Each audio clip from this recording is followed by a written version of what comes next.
भो भारत प्रविशतात् भरतान्तरङ्गम्. ನಮಸ್ಕಾರ ಪ್ರೇಕ್ಷಕರೇ. ನೂಪುರ ಭ್ರಮರಿಯು 19 ವರ್ಷ ಪೂರ್ಣಗೊಳಿಸಿ ವಿಂಶತಿ ಉತ್ಸವವನ್ನು ಆಚರಿಸುವ ಕಾಲಘಟ್ಟದಲ್ಲಿ ಹಾಗೂ ಐಕೆಎಸ್ ಡಿವಿಷನ್ನ ಯೋಜನೆಯ ಅಂಗಭಾಗವಾಗಿ ನಮ್ಮ ಸಂಸ್ಥೆಯ ವತಿಯಿಂದ ಆಯೋಜಿಸಲಾಗುತ್ತಿರುವಂತಹ ಭರತಾಂತರಂಗ ಎಂಬ ಶಾಸ್ತ್ರ ವಿಚಾರಗಳ ಸರಣಿ ಕಾರ್ಯಕ್ರಮಕ್ಕೆ ತಮಗೆಲ್ಲರಿಗೂ ಆತ್ಮೀಯವಾದಂತಹ ಸ್ವಾಗತ. ನಾನು ನಿಮ್ಮ ಡಾಕ್ಟರ್ ಮನೋರಮಾ ಬಿಎನ್, ನೂಪುರ ಭ್ರಮರಿ ಭಾರತೀಯ ಜ್ಞಾನ ಪರಂಪರೆಗಳ ಅಧ್ಯಯನ ಕೇಂದ್ರದ ಪ್ರಾಚಾರ್ಯೆ, ನಿರ್ದೇಶಕಿ. ಇಂದಿನ ಸಂಚಿಕೆಯ ಮುಖ್ಯ ವಿಷಯ ಅಭಿನಯ. ಇದನ್ನು ದರ್ಶಿಸಿಕೊಡುವಲ್ಲಿ ನಮ್ಮೊಂದಿಗಿರುವವರು ಹೆಸರಾಂತ ಸಂಸ್ಕೃತ ವಿದ್ವಾಂಸರು, ವ್ಯಾಕರಣ ವಿಚಕ್ಷಣರು, ಯಕ್ಷಗಾನ ತಾಳಮದ್ದಳೆಯಲ್ಲಿ ಅಗ್ರಪಂಥಿಯ ಕಲಾವಿದರು, ಕವಿಗಳೂ ಆಗಿರುವಂತಹ ವಿದ್ಯಾವಾಚಸ್ಪತಿ ಉಮಾಕಾಂತ ಭಟ್ಟ ಕೆರೆಕೈ ಅವರು. ಅವರಿಗೆ ಹಾರ್ದ ನಮನಗಳನ್ನು ಸಲ್ಲಿಸ್ತಾ ಕಾರ್ಯಕ್ರಮಕ್ಕೆ ಪ್ರೀತಿಪೂರ್ವಕವಾದ ಸ್ವಾಗತವನ್ನು ಕೋರುತ್ತೇನೆ. ಬನ್ನಿ ಆನಂದಿಸೋಣ. ನಮಸ್ಕಾರ. ನಮಸ್ಕಾರ. ಅಭಿನಯ ನಾಟ್ಯಶಾಸ್ತ್ರ ಸಂಗ್ರಹದಲ್ಲೊಂದು, ಅದೇ ರಸಭಾವ ಅಭಿನಯ ಅಂತಲೇ ಬರುತ್ತೆ ಮೂರನೆಯ ಸಂಗ್ರಹವಾಗಿ. ನೀ ಅನ್ನುವಂಥ ಧಾತುವಿಗೆ ಅಭಿ ಅನ್ನುವಂಥ ಉಪಸರ್ಗ ಸೇರಿ ಬಂದಂತಹ ಪದ ಅಂತ ನಾವು ಕಲ್ತ್ಕೊಂಡಿರುವಂಥದ್ದು. ಇದರ ಅರ್ಥ ಹತ್ತಿರಕ್ಕೆ ತೆಗೆದುಕೊಂಡು ಹೋಗೋದು ಅಂತೂ ಕೂಡ ಇದೆ. ಏನನ್ನ ಹತ್ತಿರಕ್ಕೆ ತಗೊಂಡು ಹೋಗೋದು ಅಂದರೆ ನಮ್ಮ ಇಂಗಿತವನ್ನು, ನಮ್ಮ ಒಂದು ಅಭಾವವನ್ನು ಅಂತ ನಾವು ಅರ್ಥ ಮಾಡ್ಕೊಂಡಿದ್ದೀವಿ. ಭರತನ ನಾಟ್ಯಶಾಸ್ತ್ರದಲ್ಲೇ ಗೊತ್ತಾಗುವ ಥರದಲ್ಲಿ ಯಸ್ಮಾತ್ ಪದಾರ್ಥಾನ್ ನಯತಿ ತಸ್ಮಾತ್ ಅಭಿನಯ ಸ್ಮೃತಃ ಅಂತ ಈ ಶ್ಲೋಕ ಬಂದಿರುವಂಥದ್ದು ಉಪಾಂಗ ಅಭಿನಯದ ಇದರಲ್ಲಿ. ಅದರ ಅಭಿನಯದ ವಿಷಯ ರಸದ ಒಂದು ಅಧ್ಯಾಯದಿಂದ ನಮಗೆ ಗೊತ್ತಾಗುತ್ತೆ. ಈಗ ನನ್ನ ಪ್ರಶ್ನೆ ಏನಂದರೆ, ಅನುಭವ ಪಡೆಯೋದು ಅಂತ ಆಯ್ತಲ್ಲ, ಈ ಅನುಭವ ಪಡೆಯೋದು ಪ್ರೇಕ್ಷಕ, ಆದರೆ ಪ್ರಯೋಗವನ್ನು ಹತ್ತಿರ ತಗೊಂಡು ಹೋಗುವಂಥದ್ದು ಕಲಾವಿದ. ಹಾಗಾದರೆ ಈ ವ್ಯಾಖ್ಯೆ ಅದು ಯಾರನ್ನು ಉದ್ದೇಶಿಸಿದೆ? ಅಭಿನಯದ ಬಗ್ಗೆ ಆಲೋಚನೆ ಮಾಡುವಾಗ ನಾಟ್ಯದ ಸ್ವರೂಪದ ಬಗ್ಗೆ ಒಂದು ಸ್ಥೂಲವಾದ ಪರಿಚಯ ನಾವು ಇಟ್ಕೊಳ್ಬೇಕು. ಈಗ ಭರತನೇ ಕೊಟ್ಟ ಸೂತ್ರ ಏನು ಅಂದರೆ ಅವಸ್ಥಾನುಕೃತಿರ್ ನಾಟ್ಯಂ ಅಂತ ಹೇಳಿದ್ದಾರೆ.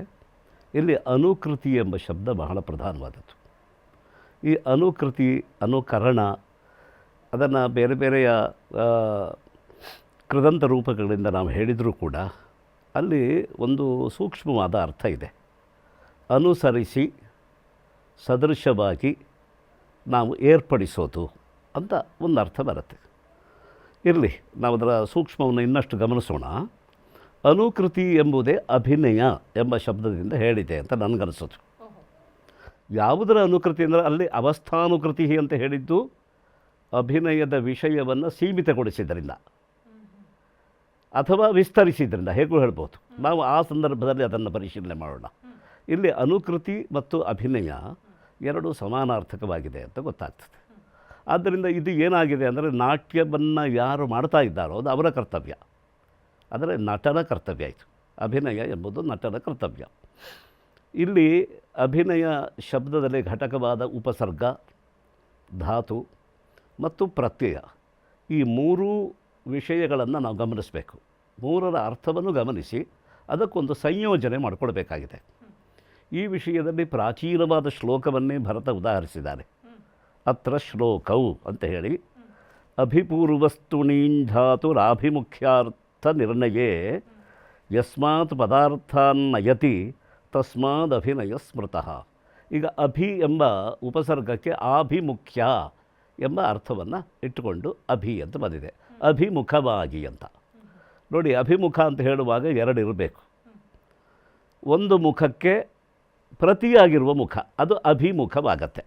ಆದರೆ ಎರಡು ಮುಖ ಇರಬೇಕು. ಅಂದರೆ ಏನಾಗಿದೆ ಅಂದರೆ, ಒಂದು ಮುಖದಲ್ಲಿ ನಮಗೆ ಕಣ್ಣು ಪ್ರಧಾನ, ಇನ್ನೊಂದು ಮುಖದಲ್ಲಿ ಅನುಕರಣ ಪ್ರಧಾನ.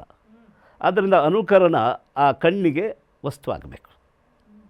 ಆದ್ದರಿಂದಲೇ ಆಭಿಮುಖ್ಯ, ಅದನ್ನು ಅಭಿ ಎಂಬ ಉಪಸರ್ಗ ಹೇಳ್ತಾ ಇದೆ. ಅಭಿನಯದಲ್ಲಿ ಇರೋದು ಅದೇನೆ. ಒಬ್ಬ ಅಭಿನೇತ, ಇನ್ನೊಬ್ಬ ದ್ರಷ್ಟ, ಅವರಿಬ್ಬರಿಗೆ ಸಂಬಂಧ ಯಾವುದು, ಸೇತು ಯಾವುದು ಅಂದರೆ ಅಭಿನಯ. ಅಭಿನಯ ಆಭಿಮುಖ್ಯವೆನ್ನುವುದು ಬೇಕು ಅಂತ. ಈ ಆಭಿಮುಖ್ಯವನ್ನು ನಾವು ಅನೇಕ ಪ್ರಕಾರಗಳಿಂದ ಮಾಡಬೇಕಾಗತ್ತೆ. ಏಕಾಏಕಿ ಒಬ್ಬ ಅಭಿನಯ ಮಾಡ್ತಾ ಇರ್ತಾನೆ, ಇವನು ನೋಡ್ತಾ ಇರೋಲ್ಲ, ಮುಖ ಮಾತ್ರ ಈ ಕಡೆಗಿದೆ ಅಂದರೆ ಆಗೋಲ್ಲ.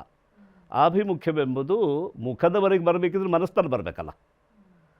ಈಗ ನಟನೆಯನ್ನು ನಾನು ನೋಡ್ತಾ ಇದ್ದೇನೆ, ನೋಡಬೇಕು ಎಂಬಂಥ ಒಂದು ದಿದೃಕ್ಷ ಇರಬೇಕು. ಈ ದಿದೃಕ್ಷ ಎನ್ನುವುದೇ ನೋಡುವ ಒಂದು ಬಯಕೆ ಇದೆಯಲ್ಲ, ಅದೇ ಆಭಿಮುಖ್ಯಕ್ಕೆ ಪ್ರಬಲವಾದ ಹೇತು. ಆದ್ದರಿಂದಲೇ ಒಂದು ಪ್ರೇಕ್ಷಾಗೃಹದಲ್ಲಿ ಇದ್ದವರೆಲ್ಲ ಪ್ರೇಕ್ಷಕರಲ್ಲ, ಕಣ್ಣಿದ್ದವರು ಪ್ರೇಕ್ಷಕರಲ್ಲ ಅಂತ ಹೇಳಿದಾಗೆ. ಹಾಗಂತ ಕಣ್ಣಿಲ್ಲದೆ ಇದ್ದವನು ಪ್ರೇಕ್ಷಕ ಹೇಗೂ ಅಲ್ಲ. ನಿಜ. ಕಣ್ಣಿಲ್ಲದೆ ಇದ್ದವನು ಯಾವತ್ತೂ ಪ್ರೇಕ್ಷಕನಲ್ಲ, ಆದರೆ ಕಣ್ಣಿದ್ದವನು ಎಂದೆಂದಿಗೂ ಪ್ರೇಕ್ಷಕ ಅಲ್ಲ. ಅವಧಾನ ಇದ್ದಾಗ, ನೋಡಬೇಕು ಎಂಬಂತಹ ದಿದೃಕ್ಷ ಇದ್ದಾಗ ಆಗಲೇ ಅವನು ಪ್ರೇಕ್ಷಕ. ಆದ್ದರಿಂದ ಆಭಿಮುಖ್ಯ, ಈ ಅಭಿ ಎಂಬ ಉಪಸರ್ಗ ಇದನ್ನೆಲ್ಲ ಒಳಗೊಂಡಿದೆ. ಸೂತ್ರ ನೋಡಿ, ಅದು ಅಭಿ ಆಗಿದೆಯಾ ಅಂತ ನೋಡಿ ಅಂತ. ಇನ್ನು ನೋಡ್ತಾನೆ ಇರ್ತಾರೆ, ಇವನು ಎಷ್ಟೊತ್ತಿಗೆ ತಪ್ಪು ಮಾಡ್ತಾನೆ ಅಂತ ನೋಡ್ತಾ ಇದ್ದರೆ ಇದು ಆಭಿಮುಖ್ಯ ಅಲ್ಲ, ಇದು ಪ್ರಾತಿಮುಖ್ಯ. ಪ್ರತಿಮುಖನಾಗಿದ್ದಾನೆ ಅಂತ. ನಮಗವನ ಅಭಿಮುಖನಾಗಿರಬೇಕೇ ಹೊರತು ಪ್ರತಿಮುಖನಾಗಿರಬಾರ್ದು. ಮುಖ ತಿರುಗಿಸೋದು ತಿರಸ್ಕಾರ, ಮುಖವನ್ನು ತಿರುಗಿ ಇಟ್ಟೇ ತಪ್ಪನ್ನು ಹುಡುಕೋದಿದೆಯಲ್ಲ, ಇದು ತಿರಸ್ಕಾರ ಅಲ್ಲ, ಇದು ರಂಧ್ರಾನ್ವೇಷಣೆಯ ಪ್ರವೃತ್ತಿ. ಆವಾಗ ಇದು ಆಭಿಮುಖ್ಯ ಅಲ್ಲ, ಅಂಥವರಿಗೂ ಅಭಿನಯ ಅಲ್ಲ. ಅದರಿಂದ ಏನಾಗಿದೆ ಅಂತಂದರೆ ಅವರಲ್ಲಿ ಪೂರ್ವಾಗ್ರಹ ಇರಕೂಡ್ದು, ನೋಡಬೇಕು ಎಂಬ ಪ್ರಬಲವಾದ ಹಂಬಲ ಇರಬೇಕು, ಮತ್ತು ಇವನ ಅನುಕರಣವನ್ನು ಅವನು ಗ್ರಹಿಸಿ ಸ್ವೀಕಾರ ಮಾಡುವಂತಿರಬೇಕು. ಈಗ ಒಬ್ಬನಲ್ಲಿ ಅಂತಹ ಒಂದು ವ್ಯುತ್ಪತ್ತಿ ಪ್ರತಿಭೆ ನಟನಲ್ಲಿ ಮಾತ್ರ ಅಲ್ಲ, ಒಬ್ಬ ಪ್ರೇಕ್ಷಕನಲ್ಲೂ ಇರಬೇಕು. ಅಂತಹ ವ್ಯುತ್ಪತ್ತಿಯೇ ಇಲ್ಲದೇ ಇದ್ದರೆ ನೀವು ಎಷ್ಟು ಅದ್ಭುತವಾದಂತಹ ತಾಳವಿನ್ಯಾಸ ಮಾಡಿದರೂ ಅವರಿಗೆ ಗೊತ್ತೇ ಆಗೋದಿಲ್ಲ, ಕೇವಲ ಸದ್ದಾಗಿ ಕೆಡಿಸತ್ತೆ. ಆವಾಗಲೂ ಆಭಿಮುಖ್ಯ ಇಲ್ಲ. ಆದ್ದರಿಂದ ಅಭಿ ಎಂಬ ಉಪಸರ್ಗದ ಅರ್ಥವನ್ನು ನಾವು ವಿಸ್ತಾರ ಮಾಡ್ತಾ ಹೋದರೆ ಅದು ಎಷ್ಟು ಅಂಶಗಳನ್ನು ಒಳಗೊಂಡಿದೆ ಅಂತ. ಒಂದು ರಸಾನುಭವಕ್ಕೆ ಬೇಕಾದ ಸಕಲ ಕಾರಣಗಳನ್ನೂ ಒಳಗೊಳ್ಳುವಂತೆ ಈ ಪ್ರಕ್ರಿಯೆ ಇದೆ. ಆದ್ದರಿಂದಲೇ ಇದು ಒಂದು ಪ್ರಮೇಯ ನಾಟ್ಯಶಾಸ್ತ್ರದಲ್ಲಿ. ಹೌದು. ಇದೇ ಇದರ ಅಭಿನಯ ಅಂತ ಪ್ರಮೇಯವಾ ಅಂತ ಕೇಳಿದರೆ ಪ್ರಶ್ನೆ ಕೇಳ್ಬೋದು. ಹೌದು. ಈ ಉಡಾಫೆಯ ಒಂದು ಮಾತು ಯಾರೂ ಆಡಬಹುದು. ಯಾಕೆ ಅಂತಂದರೆ ಅವ್ರಿಗೆ ಗೊತ್ತಿಲ್ಲ ಅಂತ. ನೀವು ಒಳಹೊಕ್ಕ ನೋಡಿದರೆ ಅಭಿನಯದೊಳಗೆ ಎಲ್ಲವೂ ಇದೆ. ಅಭಿನಯವೇ ರಂಗ, ಅಭಿನಯವೇ ನಾಟ್ಯ ಅಲ್ವಾ? ಆದ್ದರಿಂದ ಎಲ್ಲವನ್ನೂ ಅದರೊಳಗೆ ನಾವು ಕಾಣೋದಕ್ಕೆ ಅವಕಾಶ ಇದೆ. ಹೀಗಾಗಿ ಆಭಿಮುಖ್ಯವೆಂಬುದು ಇಷ್ಟು ಪ್ರಕಾರಗಳಿಂದ ನಾವು ಚಿಂತನೆ ಮಾಡಬೇಕು. ಈ ಆಭಿಮುಖ್ಯ ಇದೆ ಅಂತ ಗ್ರಹಿಸಿಕೊಳ್ಳೋಣ. ಈಗ ಒಬ್ಬ ನಟ ಇದ್ದಾನೆ, ಒಬ್ಬ ಪ್ರೇಕ್ಷಕನಿದ್ದಾನೆ. ಪ್ರೇಕ್ಷಕನಲ್ಲಿ ಆಭಿಮುಖ್ಯ ಇದೆ. ಈಗ ನಟನಾದವರು ಏನು ಮಾಡ್ತಾ ಇದ್ದಾನೆ ಅಂತ ಕೇಳಿದರೆ ನಯತಿ ಅರ್ಥಾನ್. ಓಹೋ. ಇಲ್ಲಿ ನೀಂಜು ಪ್ರಾಪಣೆ ಅಂತ ಒಂದು ಧಾತು. ಹೌದು. ಈ ಧಾತು ಸಂಸ್ಕೃತದಲ್ಲಿ ಒಂದು ವಿಶಿಷ್ಟವಾದ ಧಾತು. ಇದಕ್ಕೆ ಎರಡು ಕರ್ಮ ಇರುತ್ತೆ ನಿಯಮೇನ. ಒಂದು ಪ್ರಧಾನವಾದ ಕರ್ಮ, ಇನ್ನೊಂದು ಗೌಣ ಕರ್ಮ ಅಂತ. ಎರಡು ಕರ್ಮ ಇರುತ್ತೆ. ನಾವು ವಾಕ್ಯ ಪ್ರಯೋಗ ಮಾಡಿದರೆ ಹೇಗೆ ಮಾಡ್ತೇವೆ? ಅಜಾಂ ಗ್ರಾಮಂ ನಯತಿ, ಆಡನ್ನು ಹಳ್ಳಿಗೆ ಒಯ್ಯುತ್ತಾನೆ. ನಾವು ಆಡನ್ನು ಹಳ್ಳಿಗೆ ಎಂಬಲ್ಲಿ ಆ ಹಳ್ಳಿಗೆ ಎಂಬ ಕರ್ಮವನ್ನು ನಾವು ನಮ್ಮ ಭಾಷೆಯಲ್ಲಿ ಚತುರ್ಥಿ ವಿಭಕ್ತಂತವಾಗಿ ಬಳಸ್ಬಿಡ್ತೇವೆ. ಯಾಕೆ ನಮ್ಮ ಭಾಷೆಗೆ ಆ ಶಕ್ತಿ ಇಲ್ಲ. ಹೌದು, ಆ ಶಕ್ತಿ ಇಲ್ಲ. ಅದೇ ನೀವು ಸಂಸ್ಕೃತದಲ್ಲಿ ಹೇಳಿದರೆ ಅಜಾಂ ಆಡನ್ನು, ಗ್ರಾಮಂ ಹಳ್ಳಿಯನ್ನು ಅಂತಲೇ ಹೇಳಬೇಕದು. ಆ ಅರ್ಥದಲ್ಲಿ ಹಳ್ಳಿಗೆ. ಆದ್ದರಿಂದ ಎರಡು ಕರ್ಮ ಇರುತ್ತೆ ನಿಯಮೇನ. ಆದ್ದರಿಂದ ಈ ಪ್ರಾಪ್ತಿಸು ಎಂಬ ಅರ್ಥದಲ್ಲಿರುವ ನೀನ್ ಧಾತು ಪ್ರಯೋಗ ಮಾಡುವಾಗಲೆಲ್ಲ ಎರಡು ಕರ್ಮ ಅನಿವಾರ್ಯ. ಪದಾರ್ಥಾನ್ ನಯತಿ, ಪದಾರ್ಥಗಳನ್ನು ಒಯ್ದು ತಲುಪಿಸುತ್ತಾನೆ ಅಂತ ಅರ್ಥ. ಈಗ ಒಯ್ದು ತಲುಪಿಸೋದು ಎಲ್ಲಿಗೆ ಅಂತ, ಎಲ್ಲಿಗೆ ತಲುಪಿಸ್ತಾನೋ ಅದು ಕರ್ಮವೇ. ಈಗ ಆಡನ್ನು ಹಳ್ಳಿಗೆ ಒಯ್ಯುತ್ತಾನೆ ಅಂತ ಇರುವಲ್ಲಿ ಹೇಗೆ ಹಳ್ಳಿಗೆ ಎನ್ನುವುದು ಕರ್ಮವಾಗಿರುತ್ತೋ, ಹಾಗೆ ಚಿತ್ತಕ್ಕೆ, ಪ್ರೇಕ್ಷಕರ ಚಿತ್ತಕ್ಕೆ ಈ ಪದಾರ್ಥಗಳನ್ನು ಒಪ್ಪಿಸ್ತಾನೆ, ಕೊಂಡು ಒಯ್ದು ನಿಲ್ಲಿಸ್ತಾನೆ ಅಂತ ಹೇಳುವಾಗ ಚಿತ್ತವೂ ಒಂದು ಕರ್ಮ, ಪದಾರ್ಥವೂ ಒಂದು ಕರ್ಮ. ಈ ಅಭಿನಯ ಆವಾಗ ಏನಾಗಿದೆ, ಎರಡನ್ನೂ ಒಳಗೊಳ್ಳತ್ತೆ. ಅಭಿನಯನ ಎಂಬ ಒಂದು ಕ್ರಿಯೆ ಏರ್ಪಡುವಾಗ ಚಿತ್ತವನ್ನು ಬಿಟ್ಕೊಡ್ಬಾರ್ದು, ನಿಜ ವಸ್ತುವನ್ನು ನಾವು ಕೈತಪ್ಪಿಸ್ಕೊಡ್ಬಾರ್ದು. ವಸ್ತುವು ನಮ್ಮ ಕೈಯೊಳಗಿರಬೇಕು, ಚಿತ್ತವೂ ನಮ್ಮ ಕೈಯೊಳಗಿರಬೇಕು. ಆದ್ದರಿಂದಲೇ ಒಬ್ಬ ಒಳ್ಳೆಯ ಅಭಿನಯ ಮಾಡುವ ನಟ ತನ್ನ ಅಭಿನಯಕ್ಕೆ ಬೇಕಾದ ಪ್ರೇಕ್ಷಕನನ್ನು ತಾನೇ ಸಜ್ಜುಗೊಳಿಸ್ತಾನೆ. ಅವರ ಚಿತ್ತ ಬಿಡೋದಿಲ್ಲ, ಅದು ಕರ್ಮವಾಗಿರಬೇಕು ಅದು. ಆದ್ದರಿಂದ ಕರ್ಮ ಸಂಬಂಧ ಕಳಚಿದರೆ ಕ್ರಿಯೆ ಇಲ್ಲ. ಯಾವಾಗಲೂ ಹಾಗೆ. ನೀವು ಅಡುಗೆ ಯಾಕೆ ಮಾಡ್ತೀರಿ? ಅನ್ನಕ್ಕಾಗಿ. ಅನ್ನವೇ ಆಗೋಲ್ಲ ಅಂದರೆ ಅಡುಗೆ ಯಾಕೆ ಮಾಡಬೇಕು? ಆದ್ದರಿಂದ ಪದಾರ್ಥಾನ್ ನಯತಿ, ಇಲ್ಲ ನೋಡಿ ಸ್ಪಷ್ಟವಾಗಿ ಯಸ್ಮಾತ್ ಪದಾರ್ಥಾನ್ ನಯತಿ, ಅಲ್ಲಿ ಮತ್ತೊಂದು ಕರ್ಮವನ್ನು ಅವರು ಗೂಢವಾಗಿಟ್ಟಿದ್ದಾರೆ ಭರತ. ಪದಾರ್ಥಾನ್ ಕುತ್ರ ನಯತಿ ಕಿಂ ಪ್ರತಿ ನಯತಿ ಅಂತ ಕೇಳಿದರೆ ಚಿತ್ತಂ ನಯತಿ ಆಗಬೇಕು. ಅದನ್ನು ನಾವು ಹೇಳಲಿಲ್ಲ. ಯಾಕೆ ಅಂದರೆ ಪ್ರಕರಣದಿಂದಲೇ ಸಿದ್ಧವಾಗಿದೆ ಅದು. ಸಹೃದಯ ಎಂಬ ಕರ್ಮ ಆ ಪ್ರಕರಣದಿಂದಲೇ ರಸಪ್ರಕರಣದಿಂದಲೇ ಸಿದ್ಧವಾಗಿಬಿಟ್ಟಿದ್ದಾನೆ. ಅದನ್ನು ಮತ್ತೆ ಹೇಳಬೇಡ, ಯಾಕೆಂದರೆ ಇದು ಭರತನ ಸೂತ್ರ. ಇದು ಸ್ಪಷ್ಟವಾದ ಅರ್ಥವನ್ನು ಮತ್ತೆ ಹೇಳುವುದು ಗದ್ಯವನ್ನು ತಂದುಕೊಡುತ್ತೆ. ಅದಕ್ಕೆ ಸೂತ್ರಗುಣ ಉಳಿಯೋಲ್ಲ. ಪ್ರಕರಣದಿಂದಲೇ ಸಿದ್ಧವಾಗುವಾಗ ಸಹೃದಯನ ಚಿತ್ತ ಎಂಬ ಒಂದು ಕರ್ಮ ಪ್ರಕರಣದಿಂದ ಸಿದ್ಧವಾಗಿದೆ. ಮತ್ತು ಸ್ವಾರಸ್ಯವೂ ಅದರಲ್ಲೇ ಇರೋದು. ಆದ್ದರಿಂದ ಅದನ್ನು ಹೇಳಬೇಕಾಗಿಲ್ಲ. ಇನ್ನೂ ಒಂದು ಗಮನಿಸಿ ಹೇಳಿದರೆ, ಅಭಿ ಎಂಬ ಉಪಸರ್ಗವೇ ಒಬ್ಬ ಸಹೃದಯನ ಚಿತ್ತ ಎಂಬ ಅಂಶವನ್ನು ನಮಗೆ ಸ್ಪಷ್ಟಪಡಿಸಿದೆ. ಆಭಿಮುಖ್ಯ ಎರಡು ವಸ್ತುವಿನಲ್ಲಿ ಆಗಬೇಕಲ್ಲ, ಪದಾರ್ಥಕ್ಕೂ ಚಿತ್ತಕ್ಕೂ ಒಂದು ಆಭಿಮುಖ್ಯ ಆಗಬೇಕು. ಈಗ ಏನಾಗಿದೆ ಅಂದರೆ, ಈಗ ನೋಡೋಣ ಯಾವುದನ್ನು ಪ್ರಾಪ್ತಿಸಿಕೊಳ್ಳುತ್ತದೆ ಅನ್ನೋದು ನೋಡಬೇಕು ನಾವು. ಈಗ ಪದಾರ್ಥವನ್ನು ಕೊಂಡೊಯ್ದು ಒಪ್ಪಿಸೋದು ಅಂತಂದರೆ ಹೇಗೆ? ಪದಾರ್ಥವನ್ನೇ ಕೊಡೋಕ್ಕಾಗತ್ತಾ? ಆಗೋದಿಲ್ಲ. ಅವಾಗ ಏನು ಮಾಡಬೇಕಾಯ್ತು ಅಂದರೆ, ಕೆಲವು ಕಡೆ ಆಕೃತಿಯಿಂದ, ಕೆಲವು ಕಡೆ ಅದರ ಪ್ರಭಾವದಿಂದ ಪದಾರ್ಥ ಅಲ್ಲಿಗೆ ತಲುಪಿದೆ ಅಂತ ಮಾಡೋದು. ತಲುಪಿಸೋಕ್ಕಾಗೋಲ್ಲ. ಈಗ ಒಂದು ಲೇಖನಿಯನ್ನು ಕೊಡುವುದು ಅಂತಂದರೆ ಅಲ್ಲಿ ನಮಗೆ ನಯತಿ ಅಂದರೆ ಗೊತ್ತಾಗತ್ತೆ. ಕಿಸೆಯಲ್ಲಿರುವ ಪೆನ್ನನ್ನು ತೆಗೆದು ಇನ್ನೊಬ್ಬರ ಕೈಗೆ ಕೊಡೋದು, ಅದು ಮೂರ್ತವಾದ್ರಿಂದ ಸ್ಪಷ್ಟವಾಗಿ ಆಗತ್ತೆ ಅಲ್ಲಿ ಅದನ್ನು ತಲುಪಿಸಿದ ಕೊಟ್ಟ ಅಂತ. ಈಗ ನಾಟಕದಲ್ಲಿ ಹಾಗಾಗೋದಿಲ್ಲ. ನಾವು ಪ್ರೇಕ್ಷಕರ ಕೈಗೆ ಗದೆ ಕೊಡೋಲ್ಲ, ನಿಜ, ಬಿಲ್ಲು ಬಾಣಗಳನ್ನು ಕೊಡೋದಿಲ್ಲ, ಹೌದು ಅಲ್ವಾ? ಹಾಗಂತ ಅವರಿಗೆ ತಲುಪಿದ್ದು ಯಾವುದು ಅಂತ ಕೇಳಿದರೆ ಅದನ್ನು ಗಮನಿಸಬೇಕು. ಆದ್ದರಿಂದ ಪದಾರ್ಥ ಎಂಬ ಶಬ್ದವನ್ನು ಕೂಡ ನಾವು ಪರಿಷ್ಕಾರ ಮಾಡಿಕೊಳ್ಬೇಕಾಯ್ತು. ಗದೆಯನ್ನು ಕೊಟ್ಟನಾ ಭೀಮ? ಇಲ್ಲ. ಗದೆಯನ್ನು ದುರ್ಯೋಧನನಿಗೆ ಪಾತ್ರಧಾರಿಗೂ ಕೊಡುವುದಿಲ್ಲ, ಗದಾಘಾತವನ್ನು ಕೊಟ್ಟ. ಆದ್ರೆ ಪೆಟ್ಟಾದದ್ದು ಸಹೃದಯನಿಗೆ. ನಾವು ಗಮನಿಸಬೇಕು. ಪೆಟ್ಟಾಗುವುದು ಅವರಿಗೆ ಪೆಟ್ಟ, ಆದ್ರಿಂದ ಅವರಿಗೆ ತಲುಪಿದ್ದು ಪೆಟ್ಟು ಮಾತ್ರ, ಗದೆ ಅಲ್ಲ. ಆವಾಗ ಪದಾರ್ಥ ಅಂತಂದ್ರೆ ಪದದಿಂದ ಸಿಗುವ ವಾಚ್ಯಾರ್ಥದಿಂದ ಆಗುವ ಪರಿಣಾಮದ ಅರ್ಥ. ರಸದ ಅಂತರಂಗವೇ ಇದರಲ್ಲಿದೆ ಅಂತ ಗೊತ್ತಾಗ್ತಾ ಇದೆ. ಅಭಿನಯ ಬಿಟ್ಟರೆ ಏನಿದೆ? ಹೊಸ ಸಾಮಗ್ರಿ ಪೂರ್ಣವಾಗಿರೋದೇ. ನೀವು ಅಕ್ಕಿ ಇಲ್ಲದೆ ಅನ್ನ ಮಾಡ್ಲಿಕ್ಕೆ ಸಾಧ್ಯವೇ ಇಲ್ಲ. ನೀರು ಬೇಕು, ಪಾತ್ರ ಬೇಕು, ಎಲ್ಲ ಸಹಾಯಕವಾಗಬೇಕು. ಆದ್ರೆ ಅನ್ನ ಆಗೋದು ಯಾವುದು? ಅಕ್ಕಿಯೇ ಅನ್ನ ಆಗೋದು. ಅಭಿನಯ ಅಂತಹ ಸ್ಥಾನದಲ್ಲಿದೆ. ಈಗ ಪದಾರ್ಥವನ್ನು ಕೊಟ್ಟ ಅಂದ್ರೆ ಯಾವ ಪದಾರ್ಥ ಕೊಟ್ಟ? ಇಲ್ಲಿಯೇ ಕಾವ್ಯ ಕೆಲಸ ಮಾಡುತ್ತೆ. ಲಕ್ಷ್ಯಾರ್ಥವನ್ನು ತಲುಪಿಸೋದ, ವ್ಯಂಗ್ಯಾರ್ಥವನ್ನು ತಲುಪಿಸೋದ, ವಾಚ್ಯಾರ್ಥವನ್ನು ತಲುಪಿಸೋದ ಅಂತ ಎಷ್ಟು ವಿಸ್ತಾರವಾಗಿದೆ. ಹೌದು, ಇಡೀ ಕಾವ್ಯ ಪ್ರಪಂಚದ ಉಪಯೋಗ ಇಲ್ಲಿದೆ. ಗಮನಿಸಿ, ಕಾವ್ಯ ಪ್ರಪಂಚದ ಉಪಯೋಗ ಎಲ್ಲಿದೆ? ಒಬ್ಬ ನಟನಾದವನು ಪರಿಷ್ಕಾರಗೊಳ್ಳುತ್ತಾ ಎಲ್ಲ ಅರ್ಥಗಳನ್ನು ತಲುಪಿಸಬಲ್ಲ. ಹೌದು, ಅವನ ಅಭಿನಯ ಆಗ ಸೂಕ್ಷ್ಮ ಆಗ್ತಾ ಹೋಗ್ತದೆ. ಅಭಿನಯದಲ್ಲಿ ಅನೇಕ ಸ್ತರಗಳು ಬರ್ತದೆ. ಈಗ ಆಧುನಿಕ ಇವತ್ತು ನಾಟಕ ರಂಗಭೂಮಿ ವಿಮರ್ಶಕರು ಕೂಡ ಪರ್ಯಾಯವಾಗಿ ನಮ್ಮ ಪರಿಭಾಷೆಯನ್ನು ಬಳಸದೇ ಇದ್ರು ಈ ಸೂಕ್ಷ್ಮವಾದ ಅಂಶಗಳನ್ನೆಲ್ಲ ತಿಳಿಸ್ತಾರೆ ಅವರು. ಈಗ ಪ್ರಯೋಗ ರಂಗಭೂಮಿ ಬಹಳ ಚೆನ್ನಾಗಿ ಬೆಳೆದಿದೆ.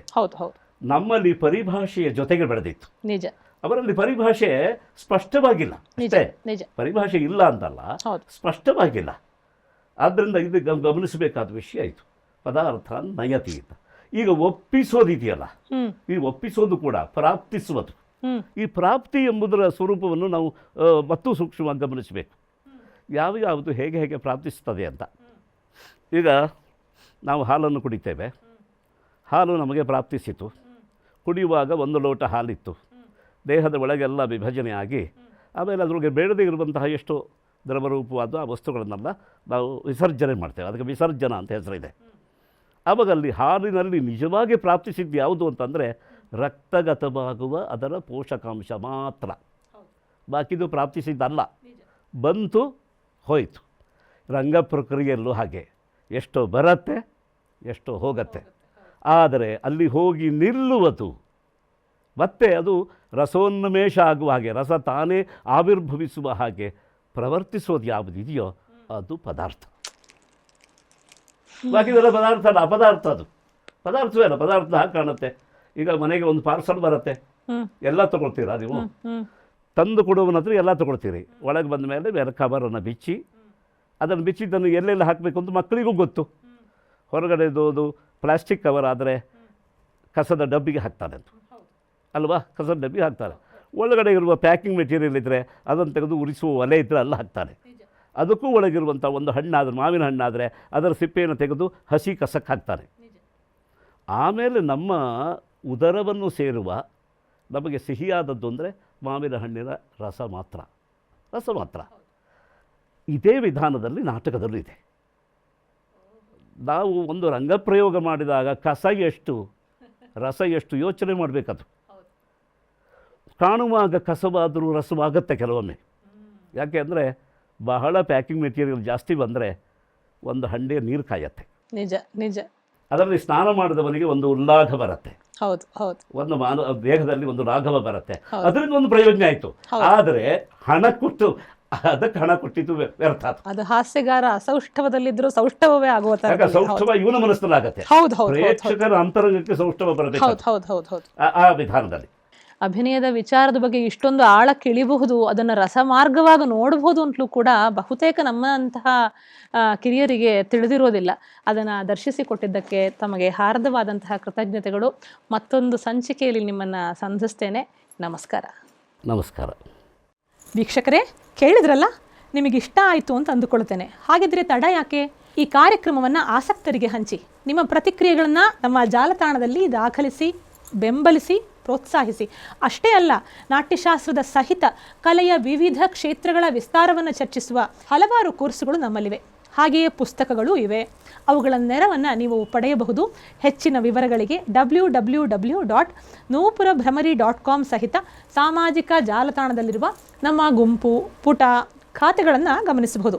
ನಿಮ್ಮ ಪ್ರೀತಿಪೂರ್ವಕವಾದಂತಹ ಹಾರೈಕೆ ನಮ್ಮೊಂದಿಗೆ ಸದಾ ಇರುತ್ತದೆ ಎಂಬ ನಂಬಿಕೆ ಮತ್ತು ಅಪೇಕ್ಷೆಯೊಂದಿಗೆ ಈ ಸಂಚಿಕೆಯನ್ನು ಮುಕ್ತಾಯ ಮಾಡ್ತಾ ಇದ್ದೇನೆ. ನಮಸ್ಕಾರ.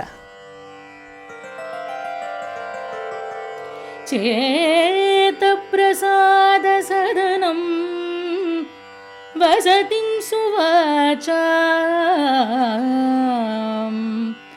ಸದ್ವೃತ್ತದರ್ಶನತಲಂ ರಸವರ್ತ್ಮಗಮ್ಯಂ ಲೋಕಪ್ರಸಿದ್ಧ ಪುರುಷಾರ್ಥ ವಿಹಾರಭೂಮಿಂ